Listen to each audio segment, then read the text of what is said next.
भोले बाबा जोगिया हो।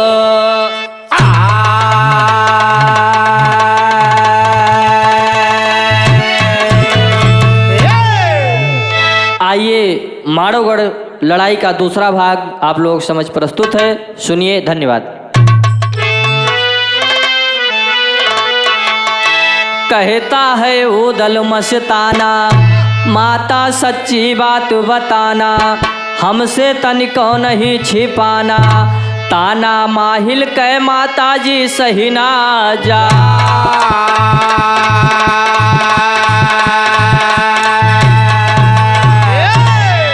ताना माहिल कै हमसे ना सही जाता महतारी हो, नगर महोबा किसने लूटा के ऐसा बलकारी हो, हार नौ लखा गज पचसावद लाखा पातुर प्यारी हो, मेरे पिता का बधन किया है के यस अत्याचारी हो।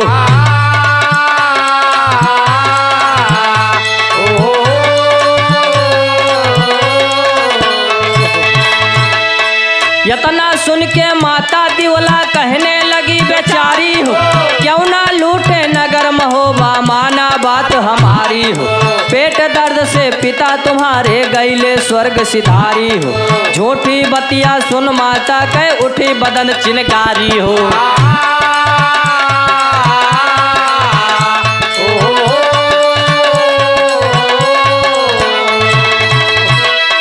उदय सिंह कहते मैया ना जाना हमें अनारी हो, अगर बतैबू ना अपने हृदय माहनम कटारी हो। उदय सिंह कहते मैया ना जाना हमें अनारी हो, अगर बतैबू ना अपने हृदय माहनम कटारी हो, देख जीद उदल कै दिवला मात नयन जल ढारी हो, आदि अंत तक रोए रोए बतलाई बातें सारी हो, माता कै बतिया सुन उदल के है परनिया भारी हो।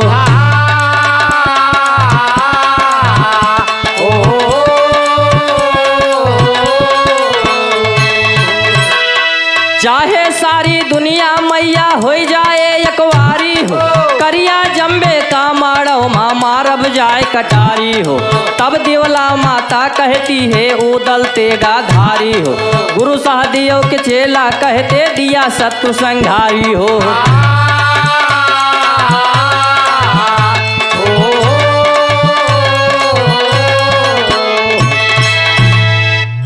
उदल अपने माता दिवला से पूछत है कि माई ई बतावा कि महोबा के लुटवाए रहा और हमार पिताजी कैसे मरा रहे, तो बतावत है कि महोबा कोई लुटवाए ना रहा और तोहरे पिताजी पेट दर्द के कारण मर गए।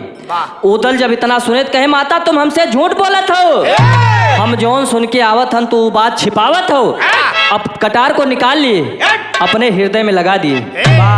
जब माई इतनी बात सुनत हैं और उदल का देखत हैं कि अब ये जान पड़ता है कि बिना असलियत जान ले मनी है ना, माता दिवला शुरू से कहानी को सुनाना शुरू कर दिए और पूरा विस्तार से बतावत हैं कि बेटवा करिया जम्बे तोरे बाप कमारे रहा और जा मारो गढ़ में जाए के और अपने बाप के बदला लेके आवा। ललकारत है मास्टर, यही पे धुन लगा। अरे दूधवा के हमरे तू अरे लजिया बच्चाना, हमारे ललना रण में जौहर दिखाना, हमारे ललना रण में जौहर दिखाना, हमारे ललना रण में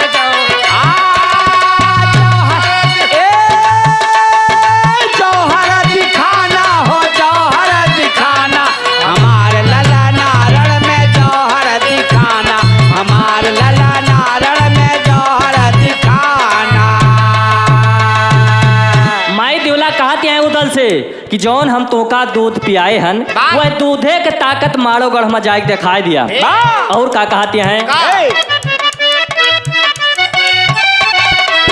दुश्मन से बदला तू लेना जरूरी, दुश्मन से बदला तो लेना जरूरी, दुश्मन से बदला तो लेना जरूरी, अपन परनिया क्या हा बेटवा पूरी, अपनी परनिया क्या हा बेटवा पूरी, अपनी परनिया क्या हा बेटवा पूरी।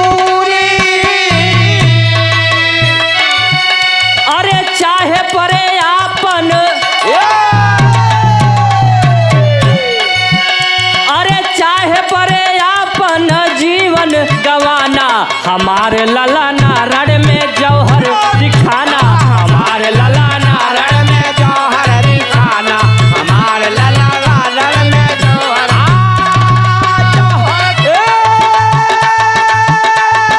जौहर दिखाना है, जौहर दिखाना, हमारे लला नारण में जौहर दिखाना, हमारे लला नारण में जौहर दिखाना।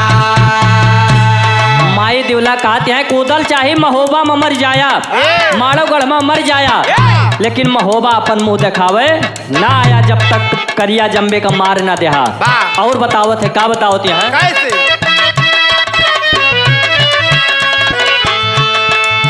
मरी जब रण माँ तब गुण गाए दुनिया, मरी जब रण माँ तब गुण गाए दुनिया, मर जब रण माँ तब गुण गाए दुनिया।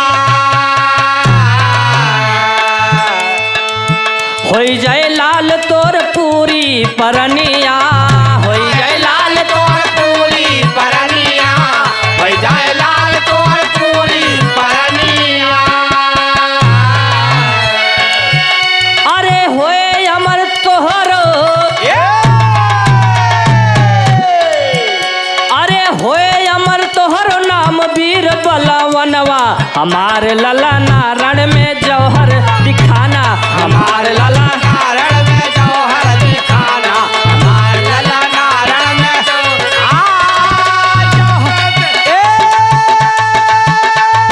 जौहर दिखाना है, जौहर दिखाना, हमारे लला नारण में जौहर दिखाना, हमारे लला नारण में जौहर दिखाना। और माई देवला समझावत है उदल का कहते हैं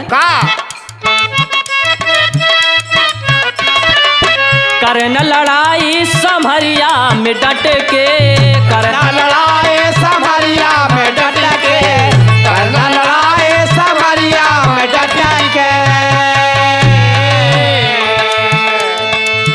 जम्बे का बेटा पकड़ना झपटी के, जम्बे का बेटा पकड़ना झपट के, जम्बे का बेटा पकड़ना झपट के।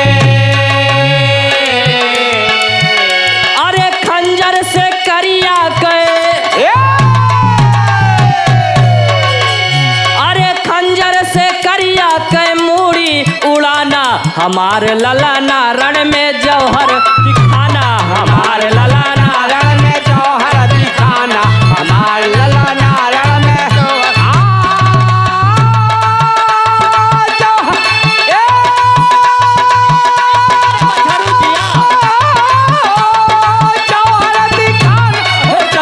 दिखाना, हमारे लला नारण में जौहर दिखाना, हमारे लला नारण में जौहर दिखाना। बतावत है कि जौने दिन करिया जम्बे का मार के चला हुआ ना, वही दिन तू हमार बेटवा असली का हुआ। और का बतावत है माई देवला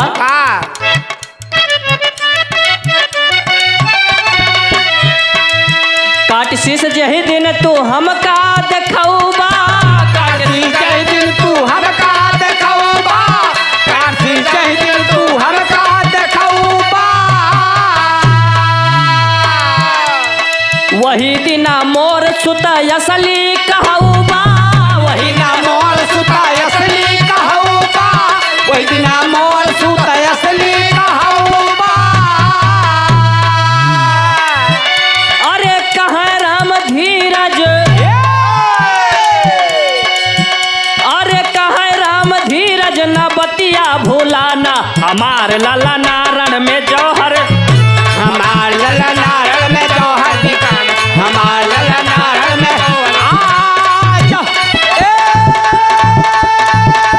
जौहर दिखाना हो, जौहर दिखाना, हमार लला नारण में जौहर दिखाना, हमार लला नारण में जौहर दिखाना। जब माई देवला यही प्रकार से उदल का समझा दिन तो उदल वहां से चल दिए। पहुंचत कहाँ है सिरसागढ़, सिरसागढ़ पहुंचत है का होदवा मास्टर लटका में कहना है ऐसे माता जी उदल का समझावे ना, ऐसे माता जी उदल का समझावे जावे ना, ऐसे माता जी उदल समझावे ना ऐसे उदल का। बतिया सुना उदय बलवान आपन लटकाए कृपान देरी तनिक भरे कै जवान ओ लगावे ना देरी तनिक भरे कै जवान लगाए ना तेरी तनिक भरे कजवान लगाए ना तेरी तनिक भरे कजवान। पहुँचा सिरसागढ़ नगरिया मलखे कै लागी कचहरिया जाके पहुँचा तेगा धरिया कर मिलावे ना पहुँचा जाके तेगा धरिया कर मिलावे ना जाके पहुँचा देगा धरिया कर मिलावे ना जाके पहुँचा देगा धरिया। मलखे पूछ रहे कुशलाई वन का हृदय से लगाई अपने गद्दी ऊपर भाई बैठावे ना अपने गद्दी ऊपर भाई बैठाए ना अपनी गद्दी ऊपर भाई बैठाए ना अपनी गद्दी ऊपर भाई। सिरसागढ़ पहुंचत हैं मलखान का दरबार लगा हुआ है। उदल जैसे पहुंचे मलखान हाथ मिलाई समाचार पूछे उसके बाद सिंहासन पे बिठा लिए। जब बिठा लिए तो उदल से पूछत है उदल बतावत कहाँ है मास्टर। उदल कहाँ सुनाए भैया हमारे दुखमा हुआ सहैया आयन एक काम की तैया कही जावे ना आयन एक काम की तैया कही जावे ना आयन एक काम की तैया कहे जावे ना आयन एक काम की तैया। बतावत है तोरे खातिर लगे हम एक काम खातिर आवा हन और का बतावत है कैसे हमारे बाप को करिया मारा अरे हमारे बाप को करिया मारा वही दिन क्यों ना देहे सहारा लूटा नगर महोबा सारा सब बतावे ना लूटा नगर महोबा सारा सब बतावे ना लूटा नगर महोबा सारा सब बतावे ना लूटा नगर महोबा सारा। पहले कैद उन्हें करवाया पहले कैद उन्हें करवाया तौ के कोल्हो माँ पेरवाया मूड़ी बरगद मह टंगाया क्यों बचावे ना मूड़ी बरगद मह टंगाया क्यों बचाए ना मूड़ी बरगद मह टंगाया क्यों बचाए ना मूड़ी बरगद मह टंगाया। और बतावत है उदल का बतावत है माहिल से करिया कै झारब अभिमान ठाने बाटिन परन महान बदला बापे कै मलखान हम चुकावे ना बदला बापे कै मलखान हम चुकावे ना बदला बापे कै मलखान हम चुकावे ना बदला बापे कै मलखान। तलबल लईके हुआ तैयार चलिए मारो गढ़ की वार नाही तनिको करा विचार अगुआवे ना नाही तनिको करा विचार अगुआवे ना नाही तनिको करा विचार अगुआवे ना नाही तनिको करा विचार। जब इतनी बात उदल के सुनत है तो मलखान कहत है सुन के उदय चंद्र के बात मलखे कै माथा चकरात कहते सुना तनी ये भात तू डेरावे ना कहते सुना तनी ये भात तू डरावे ना कहते सुना तनी है ब्रात तू डरावे ना कहते सुना तनी है ब्रात।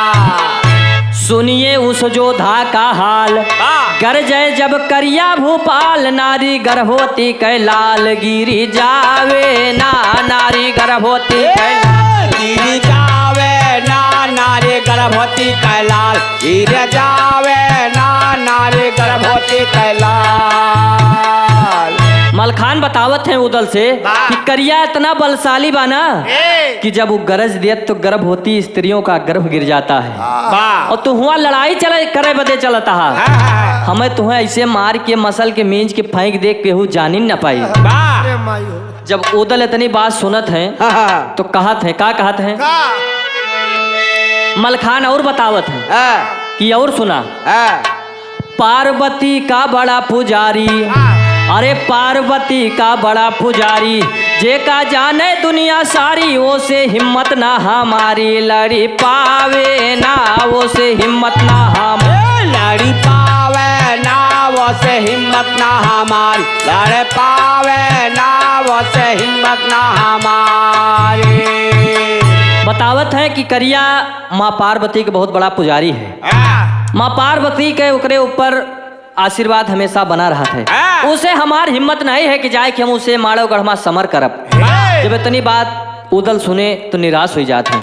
करत है का उदल तब होई के निराश, अरे उदल तब होई के निराश, छोड़े मल खाने के आस, पहुँचे कनका माँ के पास, दुख सुनावे ना पहुँचे कनका माँ के, दुख सुनावे ना पहुँचे कनका माँ के पास, दुख सुनावे ना पहुँचे कनका माँ के पास।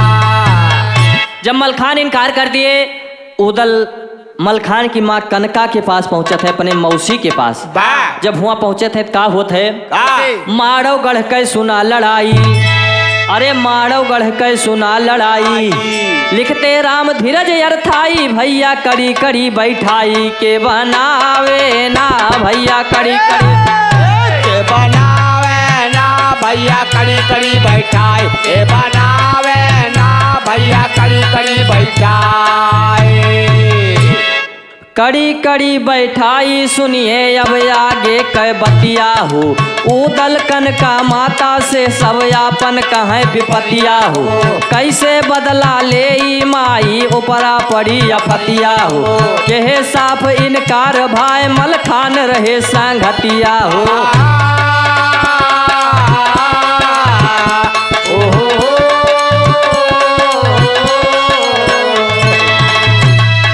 जब तक बदला ना ले ना चैन परे दिन रतिया हो, परन हमारी पूरी मैया अब होए के भतिया हो, तब कनका माता बोली बाघा उदल हिम्मतिया हो, मलखाने को अभी बुलाती बेटा यही सहितिया हो।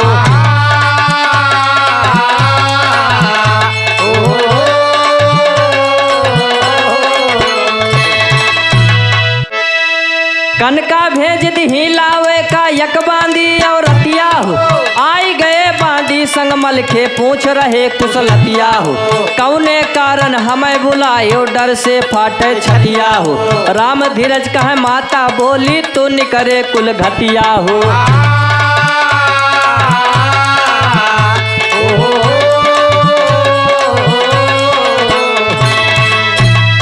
जब उदल माँ कनका से इतनी बात बतावत है तो माई कनका मलखान का बुलावत है, उनका धिक्कारत है कि तो उदल के साथ काहे जाए बदे मना कह दिया, और तू हमारे छत्री के कुल माँ बनिया के जैसन बात करत है। और बतावत है का बतावत है मास्टर, एक धुन लगत बा। अरे आज सो तोहरो हम नाही महतरिया हमरे ललना, बतावत है माई कनका मलखान का धिक्कारत है। अरे आज से तोहरो हम नाही महतरिया हमरे ललना, और मरिगा हो त्या जन्म तय की बेरिया हमरे लालना, मरिगा हो त्या जन्म की बेरिया हमारे लालना, मरिगा हो त्या जन्म की बेरिया, हाँ बेरिया हमारे लालना हो, बेरिया हमारे लालना, मरिगा हो त्या जन्म की बेरिया हमारे लालना, मरिगा हो त्या जन्म की बेरिया हमारे लालना।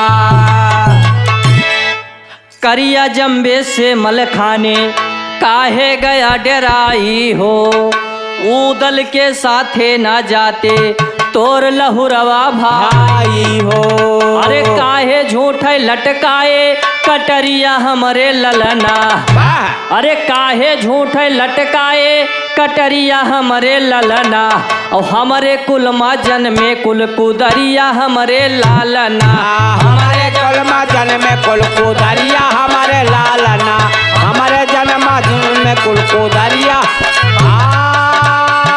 कुदरिया हमारे लालना, कुदरिया हमारे लालना, हमारे जन्म में कुल कुदरिया हमारे लालना, हमारे जन्म में कुल कुदरिया हमारे लालना।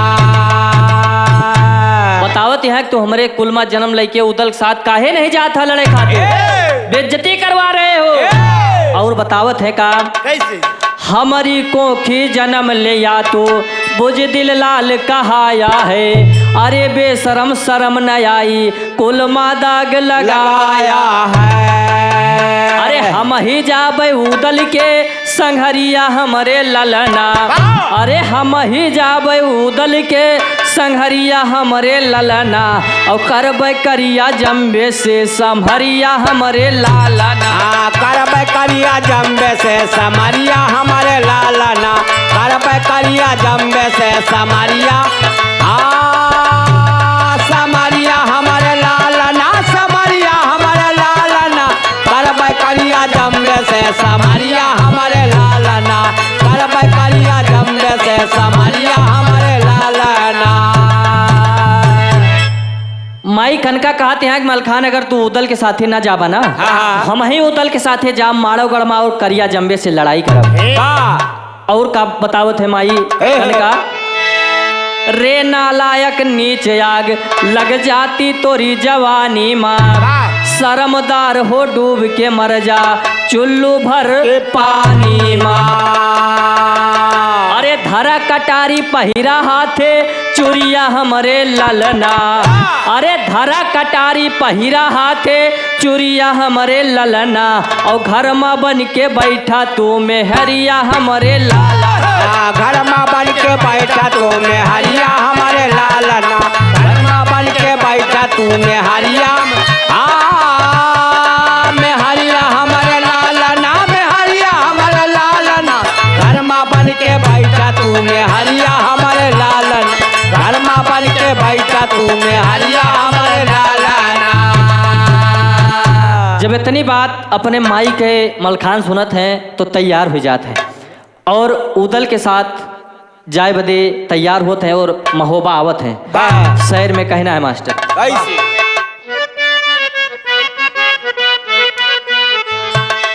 यही तरह अपने माता कै मलखाने सुन के ताना, उदल के साथे महुआ को हुआ तुरंत रावाना, जाय के पहुँचे आला भैया के आगे वह बलवाना।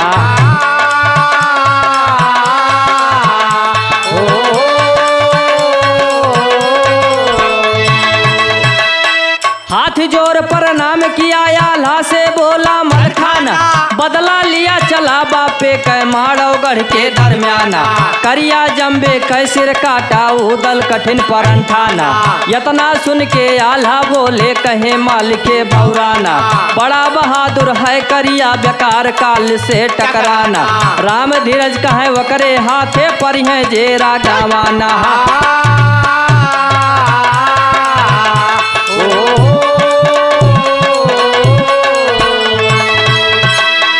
ताना माहिल कै माताजी सही ना जा,